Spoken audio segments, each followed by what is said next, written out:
જય હિન્દ, જય ગિરનારી મિત્રો। વંદે ગિરનાર પ્રાકૃતિક ફાર્મ તરફથી જે ઠંડુ પાણી પીવા માટેનું પરબ બની રહ્યું છે એનું કામ આજે પૂરજોશમાં ચાલુ છે।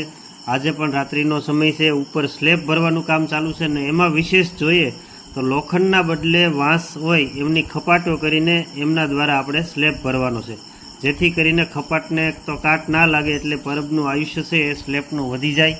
અને આ એક સંદેશ છે દરેક લોકો માટે, દરેક હવે મકાનમાં પણ આ ઉપયોગ કરવા જેવો છે। તો આ જે કામ વંદે ગિરનાર પ્રાકૃતિક ફાર્મ તરફથી પૂરજોશમાં ચાલી રહ્યું છે એમાં દરેક મિત્રો ખૂબ સારી એવી મહેનત કરી રહ્યા છે અને આપણે મીડિયામાં ક્યારેય આવા વિડીયો મૂકતા પણ નહોતા અને ઘણા બધા આપણા સેવા કાર્યો ઘણા વર્ષોથી ચાલુ છે, પણ આ બધા મિત્રોના કહેવાથી આપણે એક હાઇલાઇટ કરી કે ભાઈ સેવા કાર્ય કરો તો બધા લોકોને કામ આવે એવું કંઈક કરો। અને છેલ્લે આપણું કામ પૂરું થઈ ગયું સ્લેબ ભરવાનું, તો ક્વોલિટી ખાઈને મોજ પણ માણી લીધી।